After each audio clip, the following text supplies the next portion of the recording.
لو أنزلنا هذا القرآن على جبل لرأيته خاشعا أنزلنا هذا القرآن على جبل لرأيته خاشعا لو أنزلنا هذا القرآن على جبل لرأيته خاشعا متصدعا من خشية الله. وتلك الأمثال نضربها للناس لعلهم يتفكرون.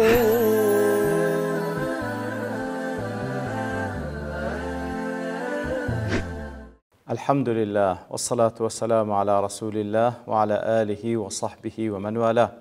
السلام عليكم ورحمة الله. برزان خوشحال ملواني 1600 لواني كان تفسير قرآني بيروز بيم وخزمتان بما بس رزامندي رب العالمين وهبادان مئوي آز السودي لور بقرن. أعوذ بالله من الشيطان الرجيم. والذين اتخذوا مسجدا ضرارا وكفرا وتفريقا بين المؤمنين وإرصادا لمن حارب الله ورسوله من قبل وليحلفن إن أردنا إلا الحسنى والله يشهد إنهم لكاذبون. بەڵێ خۆشەویستان، هەر لە باسی منافقەکاندا دەفەرمی ئەوانەی کەوا اتخذوا مسجدا مزگەوتێکیان دروست کرد ضرارا بە مەبەستی زێرەرگەیاندن بە مسلمانان و مەبەستی کوفر و هەروەها تەفریقە لە بینی ئیمانداران و وەکو ڕەسەدێک لە بۆ ئەو کەسانێکەوە وەکو ڕەسەدێک و پێگەیەک لە بۆ ئەوانێکەوە محارەبەی ئەڵڵا تەعالا و محارەبەی پێغەمبەرەکەی دەکەن لە پێشووتریش لەوێن دەرێکەوە ببنەوە. ولا يحلفن إن أردنا إلى الحسنى سوين ديج دخون هزم بسمانية تنها تساكنبي والله تعالى شاهدي دا أوان دروي دكن لو قسيان. أبي حيان لتفسيري لمناسبة أترقل أوي بيشتر دلي إن الله تعالى لما ذكر الطرائق ذميمة لأصناف المنافقين أقوالا وأفعالا كاتقل كان بيشتر خواهي سبحانه وتعالى چەند شتێکی باس کرد، چەند شتێکی ذەمیم و گلەیی لێکرا و لە منافقەکان هەم لە کار و کردەوەکانیان هەم لە قسەکانیان. ذكر أن منهم من بالغ في الشر. ئیتر باز لەوانە دەکا کەوا مبالغەی کردیە زۆر زێدەڕۆیی لە شەڕ دەکا حتى ابتنى مجمعا للمنافقين هەتا گەیشتە ئەو حەدەی مەجمەعێک و جێگا و ڕێگا و شوێنێک دروست دەکا لە بۆ منافقەکان تێدا کۆبنەوە يدبرون فيه ما شاءوا من الشر تاوكو أو تخطيط بيلان دابنينو لويك مبستيان للشر وسموه مسجدا ونايشان لنا مزقوت سبحان الله. والذين اتخذوا مسجدا ضرارا أي مضارة لضررها تضرر خلاف نفعه. والذين اتخذوا مسجدا ضرارا وكفرا أي ومنهم أي من المنافقين المنافقين كسان اشتدا الذين بنوا مسجدا في المدينة مزقفت يشيان دروس كل مدينة مضارة للمؤمنين وتاوكو زرر بإيمان دارام بقينا ولمسجدهم الذي يجتمعون في وزرر بو مزقفتش بقين كإيمان داران تيدا كودا بنوكا ومزقفت بيغمبر صلى الله عليه وسلم وكفرا بالله عز وجل لبو زرر قاندر بإيمان دار ومزقوت إيمان داران وهروها وكو كفرك بالله تعالى وتفريقا بين المؤمنين أي وبنى المنافقون مسجدهم كاتك ومنافقك مزقوت خوان دروس كري لوسيا لأجل التفريق بين جماعة المؤمنين تاوكو إيمان داران تفرق بخنا نابيان فيصلي بعضهم في مسجد وبعض في مسجد آخر تاوكو هندك لمزقوت بيان صلى الله عليه وسلم كان هندش لو مزقوتي منافق كان فيتفرقوا ويختلفوا بسبب ذلك النتيجة تفرقوا دوبرتشي لنيوانيان دروز بي. قرطبي يدل على أن المقصد الأكبر والغرض الأظهر من وضع الجماعة تأليف القلوب والكلمة على الطاعة. كواتا لرب ديار دكوي أو آتا وبستي هر قوره غرزي هر آشكرا لويكوا مسلمانا بيوستا بجماعت بنو نويجان بجماعت بيو كوب بنولا مزقوت ولا غير مزقوت تأليف القلوب والكلمات على الطاعة تأكد الله كان ينبيك وقريب بدريو وهروها وحدي صفيان هبي لسر طاعتي خواي قولة وعقد الذمام والحرمة بفعل الديانة حتى يقع الأمن بالمخالطة وتصفو القلوب من وضر الأحقاد تاوكو فعلا لنتيجي كوبونوو يقدنجي ويقدستيو دليان لقل يكتكوبيتو ولا سبطاعة خواي قولو تاوكو بو دين داريي كذيكن كبخوي ولقل يكتري شان بشان يكتري وتيكراو يكترينا أمن وأمانش لنوانيان هبي تاوكو دلكان هز لكو قردي تشيتي دا نبي برامبر بيكتري وإرصادا أي ترقبا بالعداوة كواتا أو مزقوتي درزا كان تاوكو لوين درا مراقبة بكن بدج من كاري ويقال أرصدت له الشيء إذا جعلته له عدة كواتا كاتك ودل أرصدت له شيء أي لبويم آمادة كردية والرصد الاستعداد للترقب رصدسيا واتا استعداد ورقرتن لبو مراقبة كردن وأصل رصد يدل على التهيؤ لرقبة شيء على مسلكه كواتا أصل رصد لوي وهاتيا كوا فعلا خو آمادة كردن لمراقبة شتيك لو رقادا كروددا كواتا وإرصادا لمن حارب الله ورسوله من قبل أي وبنوه كذلك لبرتسيمة بستيكزيات الأوان درستيان كدية طبعا لبو كفر وتفرق بين إيمان دارانو وهروها إعدادا وانتظارا وترقبا لمجيء من حارب الله ورسوله من قبل بناء هذا المسجد كواتا دان نابو أو مزقوتا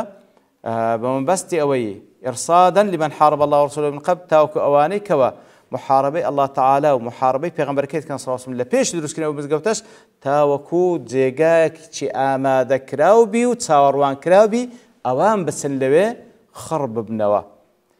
لا اقتضاء صراط المستقيم ابن تيمية رحمة الله بدله يدخل في معنى المسجد في معنى مسجد الضرار كواتا او مزقوتي ضرار لبأم بستانه دروس كرابو كوا وكو تفرقو كفرو وكو رصدك لبو اواني كوا وكو بابلين جيغايك بالنقيق لبو اوانيك ومحاربي خواي قورو پیغمبر كيدا كان صلى الله عليه وسلم كواتا دالي او مزقوتك منافق كان لسان كربو تشيدي كجدستا جيرباري او مزقوتو بهماشي ودوري ومزقوتا دبيني من بنى أبنية يضاهي بها مساجد المسلمين كسانك عندك بنابين دروز بكن هاو الشيوي مزقوتي مسلمانان لغير العبادات المشروعة بلام نكلبو أو كوا عبادات مشروع أو كوا لشرداها تتذكن لبو غير عبادة دروس تبكن من المشاهد وغيرها أواني كوا زياتر بنابي بابلين ذكر كردنيا شينا مشروع وشتيتر كوا بنايدكن لا سيما إذا كان فيها من الضرار والكفر والتفريق بين المؤمنين فتايبتيش بس زرر جاندنو كفر تفرق بين إيمان داران والإرصاد لأهل النفاق والبدع تاوكبت بنجيك لبو أهل نفاق لبو بدعة سيكان المحادين لله ورسوله أو عني كوا بابلين دجاتي خواو سبحانه وتعالى پیغمبر كيدا كان كواتا بهمو آن دقوتري مسجد الضرار كوا جيغا دروز دكان هاو الشيوي مزقوتا كان بلام نقبه بستي عبادات مشروع بلكو عبادات بدعة كاري تدا بكري تاوكو اواني اهلي نفاق بدعا لو يخرب بنوا لزاد الميعاد ابن القيم ضلي حرق رسول الله صلى الله عليه وسلم مسجد الضرار وامر بهدمه پیغمبر صلى الله عليه وسلم لدواي دابزيني وآتانا فرماني كر او مزقوتا بسوتين دري فرماني كر تيك بدري وهو مسجد يصلى فيه ظاهرا ومزقوتا يوجلي ذكري وظاهرا ناي خواتي ذا هندري لما كان بناؤه ضرارا وتفريقا بين المؤمنين ومأوى للمنافقين لبرسي لبروي اوانا او مزقوت لاصلوا وكو ضرار زرر جاندن بايمان داران دروس كرايا لبو التفريقي صفي ايمان داران دروس كرايا لبو دروس كرايا كوابي تم مأوى وبنجيق لبو منافقه كان لو بيان صوصا مستاندي وفرماني كركواتيك بدري وكل مكان هذا شأنه إتر هر جيغايك أو دوري ببيني كوا وكو مسجد الضرار بي فواجب على الإمام تعطيله. لو بيويستا هر جێگایەک هاوشێوەی مەسجد الضرار دروست بکرێ لە بۆ ئەو مەبەستان دروست بکرێ کەوا مەسجد الضراری لەسەر دروستکرا، پێویستە لەسەر گەورەی ئیمانداران و بەرپرسان چ بکەن؟ ئەو جێگانە تعطیل بکەن، ڕای بگرن، ئیما بهدم وتحریق، یان تو بە تێکدان و سووتانی، وإما بتغيير صورته وإخراج عما وضع له، یان تە بگۆڕدرێ لە بۆ غەیری ئەو شتێکەوە لە بۆ مەبەستی خراپەکاری دروستکرا بگۆڕدرێ بە شتێکی چاک. وإذا كان هذا الشأن مسجد الضرار، ئیتر ئەوە کەوا زیاتر مسجد الضرار أو وصف لسر زي بدأبي فمشاهد الشرك أو زيغاني كوا شركي تدا ذكره على تدعو سدنتها إلى اتخاذ من فيها أندادا من دون الله، أو زيغاني كوا أواني كلويدان خلشي بانك دكن كوا أوان بكرينا خدا لغير الله برسرين استغاثوا وهروها پەنایان بردێتە بەری و خۆیان بەغەوت بە خەڵکی دەناسێن و ئیتر خەڵکی بچن لەوێنێ تووشی شرک بێن، ئەحەق بالهەدم و ئەوجەب، ئەو جێگانە زیاتر مستحقن بەوەی کەوا تێک بدرێن، وەکو گوتی لەسەر ئیمامی موسڵمانان و گەورە و دەسەڵاتدارانی ئیمانداران هەیە کەوا ئەو جێگانە تێک بدا. وكذلك محال المعاصي والفسوق، وهروها ئەو جێگانەی کەوا مەعسیەت و فسوقی تێدا دەکرێ، وكو كالحانات وبيوت الخمارين وأرباب المنكرات، وكو زيغاني كوا أو زيغاني كوا دروز دكريه أو بناني كوا لبو مشروب خواردنوا وياخذ منكرات وفاحشي تدا دكريه، أصل لسر قورو دصلاة داري إيمان دارانا كوا أو زيغاني التعطيل بكاو راي بقري وبيقوري يتر ئەگەر وابیتن کە حکم بە کتابی خوای گەورە و بە سنەتی پێغەمبەر صلی الله عليه وسلم. ولا يحلفن إن أردنا إلا الحسنى، سوێن دەخۆن أي وسيحلف لكم المنافقون الذين بنوا مسجد الضرار، کەواتە ئەوانەی کە ئەو منافقانی کە مسجد الضراریان دروست کردە سوێن دەخۆن أنهم ما أراد ببنائه إلا الخير للمسلمين والرفق بهم، سوێن دەخۆن مەبەستمان تەنها خێرە بۆ مسلمانان، مەبەستمان ئەوەی کەوا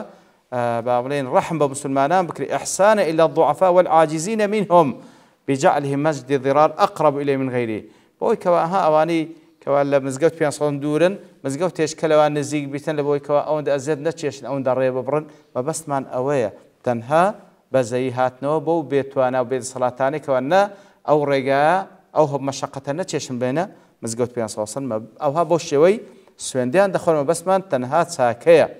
بلام والله يشهد إنهم لكاذبون، أي والله يشهد أن المنافقين لكاذبون في حلفهم ذلك. الله تعالى الشاهدي دا كمنافق كان درويد كان لو سوين خادنيان، وإنما بنوه ضرارا وكفرا بالله وتفريقا بين المؤمن وإرصاد من حارب الله ورسوله. لبهند الرسال نكر وكو حسنا بالكو لبوي كوا زرار بإيمان داران بقينا كفر بخواي قورب كان تفرقة بين صف إيمان داران دروز بكن وهو أوكو بنجايك لبو أوكسان كمحاربي الله تعالى ومحاربي بيغمبر كذا كان صلى الله عليه وسلم. لا جامع العلوم والحكم ابن رجب ضل من أعظم خصال النفاق العملي، قورترين زقترين صفات كان نفاق عملي أوي أن يعمل الإنسان عملا كاتك وإنسان كدويك بك ويظهر أنه قصد به الخير، وبستي أويك وأها ظاهرا أما بستم خير لو كذا، وإنما عمله ليتوصل به إلى غرض له سيء، ظاهرا اشتكي وانشان دربو خير بلام ما بستي تيدا ببيكان وجيشتن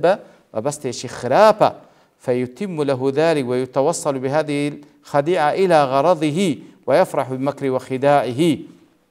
كواتا ظاهرا كوا ما بستي لو كار خير بلام ما بستي جيشتن بشتيش خرافة يتر لبوي بستسريو بو شێوێژ وەکو خیداعێک هەڵخەڵاتان دنێک بکاتن لەگەڵ خەڵکی ئیتر ئەوجا دڵی خۆش بوویکەوە لە بۆی چوویتە سەر و بۆی کەوا خەڵکی دەستخۆشیشی لێ دەکەن کەوا ظاهرین ئیشەکەش خێرە. ئیتر خوای گەورە ئەوە فەرموویتی ئەوە لە باسی ئەوە صفەتی منافقەکانە کەوا مزگەوت دروست دەکەن بەڵام مزگەوتەکە مەبەستیان خوا سبحانه وتعالى و پێغەمبەرەکەی صلی الله عليه وسلم بەڵکو مەبەستیان تەفرەقەی بین ئیمانداران و کوفر و وەکو بنەگەیەک لە بۆ منافقەکان دروست بکەن خوا پەناماندا. ئیتر لە دوای ئەوەی کەوا خوای گەورە باسی حکمی مزگەوتەکەی کرا خود باسی مەبەستی منافقەکانی کرد لە دروستکردنی مزگەوتە لە دوای ئەوە ئایا پێیان سەڵم بچین وێژی لێ بکەیان نا لە ئاەتی دواتر باسی دەکا. وصلى الله وسلم على نبينا محمد وعلى آله وصحبه أجمعين وآخر دعوانا أن الحمد لله رب العالمين. لو أنزلنا هذا القرآن على جبل لرأيته خاشعا أنزلنا هذا القرآن على جبل لرأيته خاشعا أنزلنا هذا القرآن على جبل لرأيته خاشعا متصدعا من خشية الله. وتلك الأمثال نضربها للناس لعلهم يتفكرون.